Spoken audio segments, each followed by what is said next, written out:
al-iman, which is al-imanu bil-qadar. Al-imanu bil-qadar, belief in the divine decree. And this again is from the great important pillars of our religion. For us to understand this topic properly, al-qadar, because many people have deviated on this topic. People from previous nations, from the Christians and the Jews, they deviated on this topic. And likewise from the Muslims are those who deviated on this topic, because they did not understand al-qadar in accordance with the Quran and with the Sunnah. So inshallah ta'ala, in this we will begin this lesson today and hopefully try to conclude it in the next lesson inshallah ta'ala. But this qadar, as you know, there are two terms which are used, al-qada wal-qadar. Al-qada wal-qadar. And these are the two terms which are used. We find them mentioned in the books of the scholars. And so al-qada, we'll begin with al-qada. Al-qada, what is the meaning of this word? Al-qada. Al-qada means al-hukmu wal-faslu. Al-hukmu wal-faslu. This means, al-qada means a judgment and a settlement. To judge and to finalize and to settle something. This is the meaning of al-qada. To judge, to finalize, to settle, to conclude. That's it, it's done. This is al-qada. But this is the meaning in the language. But in the Sharia, what does it mean in the Sharia? It means, the word al-qada means, it means that which Allah has judged for it to take place in His creation. So whatever Allah has judged for it to take place in His creation, either something which is Iyaad, which is to bring something into existence, or it is I'dam, which is to take something out of existence, or it is Taghyir, to change something which is already in existence. So the qada of Allah subhanahu wa ta'ala relates to these three things. Either Allah bringing something into existence, to make something happen, to occur, to bring it into existence, or to remove it out of existence, or to change, to make taghyir. So al-ijad, al-i'dam, and at-taghyir. Three things. So al-qada is Allah determining, or Allah judging and settling that this is what it's going to be. This is al-qada. Al-qada. And al-qadar, the word al-qadar, the meaning of al-qadar is to determine something, to estimate something, to give something its measure and its proportion. This is the meaning. This is what we mean by al-qadar. The proportion of something, the measure of something, the determining something. This is al-qadar. And this is the meaning in the language, but in the Sharia it means that whatever Allah has already determined and measured out to be before He created this creation. So everything that is to be in His creation, Allah has determined and measured all of that and determined it. This is the meaning of al-qadar in the Sharia. And all of this is based upon Allah's knowledge of everything. Okay, now these two terms, al-qada wal-qadar. What is the connection? Now we know the definition of these two words. What is the connection between them? What is the connection between al-qada wal-qadar? And so the scholars say, that the scholars mention that al-qadar, in fact the best way to give it is an example. The scholars actually give an example. If you look at a tailor, for example, a tailor who makes clothes. So a tailor makes clothes. So before he actually finalizes everything, he is measuring and determining.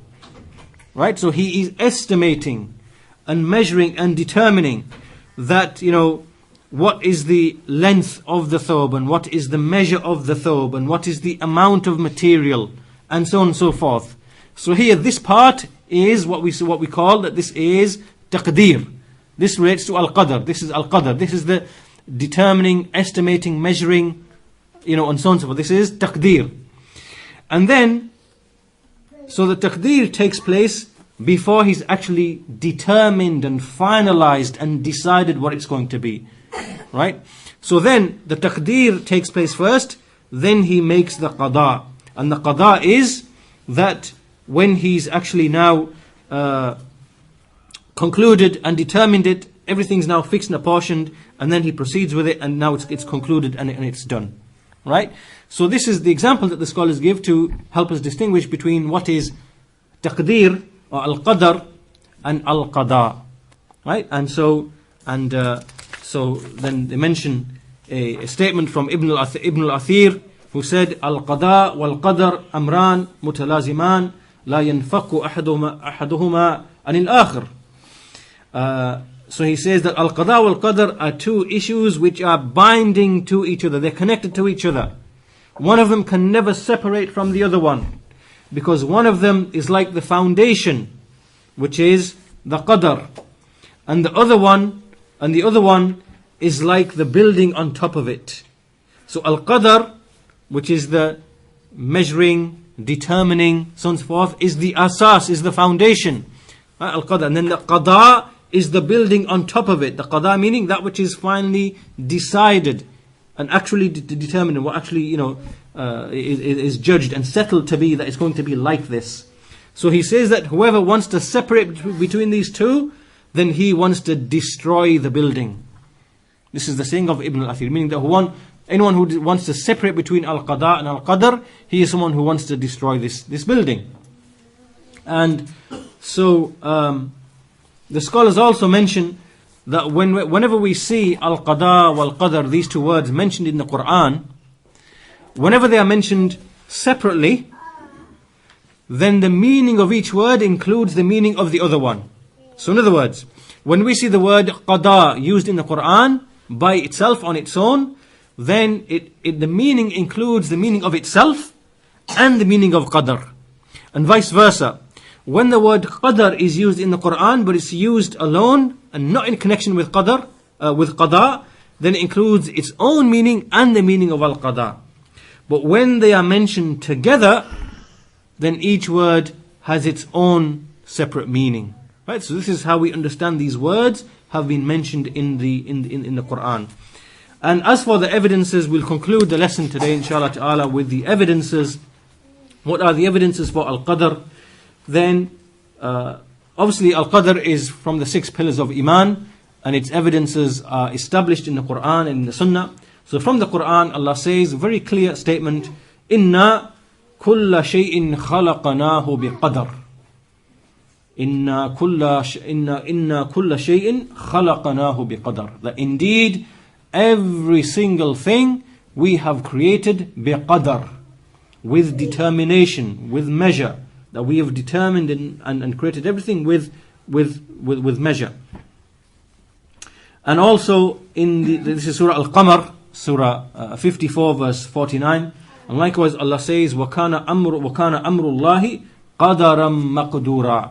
وَكَانَ أَمْرُ اللَّهِ قَدَرًا مَقْدُورًا. That indeed the affair or the judgment of Allah or the command of Allah is something determined and decreed.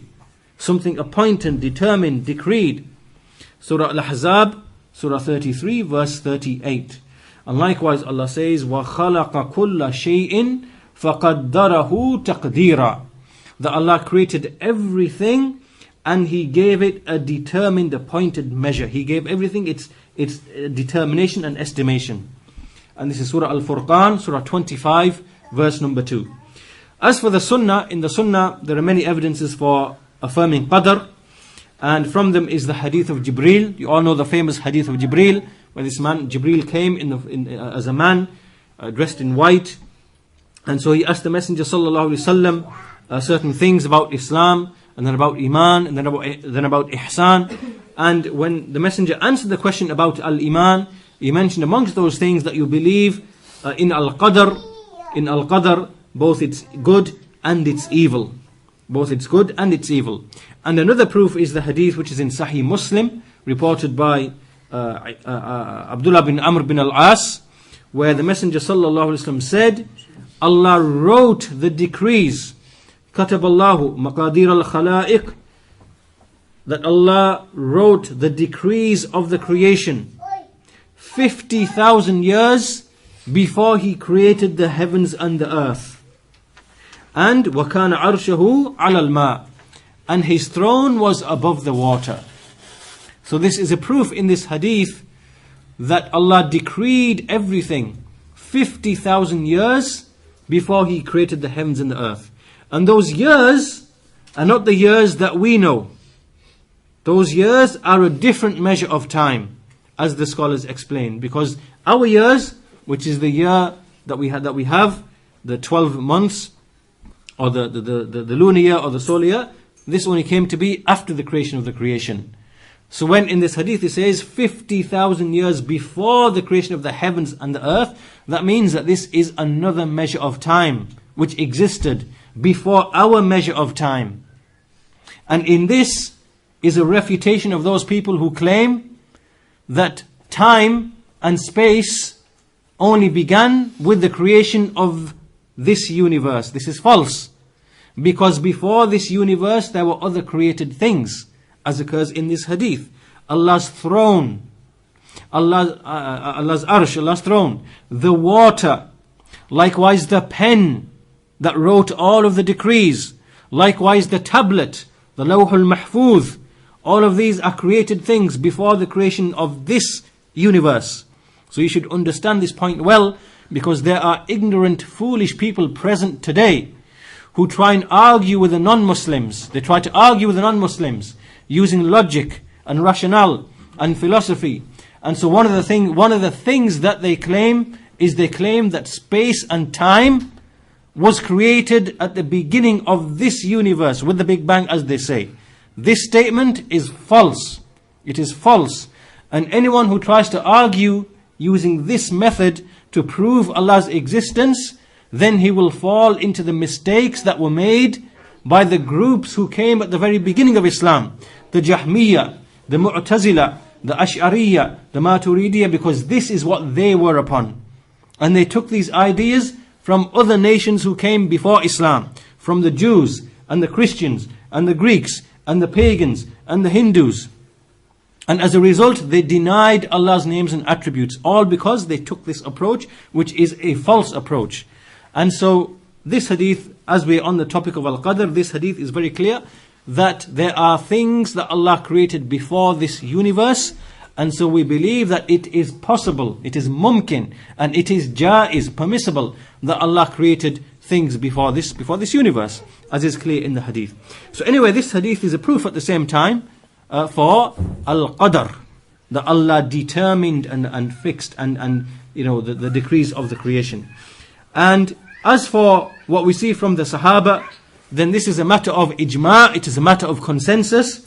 And we see that the Sahaba used to say, as is mentioned by Imam Muslim in his Sahih, from Tawus from the Tabi'in, who said, I reached people from the companions of Allah's Messenger sallallahu alaihi wasallam, and they used to say from their sayings were, kullu shay'in biqadar, that everything which occurs is from qadar. And likewise he said, Abdullah bin Amr used to say that the Messenger sallallahu alaihi wasallam used to say, everything, kullu shay'in biqadar, hatta al-ajz, that everything is from the qadar of Allah, until even al-ajaz, which means that when a person is incapable, his incapability is from Allah, is from qadar. And likewise, when a person is intelligent and smart and motivated and he does something, that too is from the qadar. That too is from the qadar. So meaning, these are two opposite words. Al-ajaz, which is, to not have the zeal to do anything, so you don't do things. And likewise, the opposite of that, which is to have the zeal to do something, and so you actually do something. That all of these things are from qadar. So what they mean by this is that the people's actions, all of the people's actions and their movements, so whether they do something or whether they withhold from something. So one who moves and he performs ibadah, one who is lazy and withholds, he doesn't perform ibadah. Right? And you can extend this to every other thing as well. That all of this is from the decree of Allah subhanahu wa ta'ala. All of it comes under the decree of Allah subhanahu wa ta'ala. This is important because there are some people who claim that the actions of man are outside the qadr of Allah subhanahu wa ta'ala. So when a man acts, he is now creating his own actions outside of Allah's control. There are some people who claim this from the Mu'tazila and other than them. So this is wrong, this is false. But inshallah ta'ala we will cover this in the next lesson. But these are some of the evidences from the Quran, from the Sunnah, from Ijma', from the Sahaba, until Imam al-Nawawi rahimahullah, he said that that there are so many firmly established evidences in the Quran, in the Kitab and the Sunnah, and the Ijma' of the Sahaba, the consensus of the companions, and likewise from the scholars, from the Salaf and those who came after them. All of them are agreed upon affirming the qadr of Allah subhanahu wa ta'ala. And so with that we end this introduction to Al-Qadr. Inshallah ta'ala in the next lesson we will look at the levels of belief in Al-Qadr as explained by the scholars. And so with that we conclude today's lesson. وجزاكم الله خيرا سبحانك اللهم وبحمدك وأشهد أن لا إله إلا أنت وأستغفرك وأتوب إليك.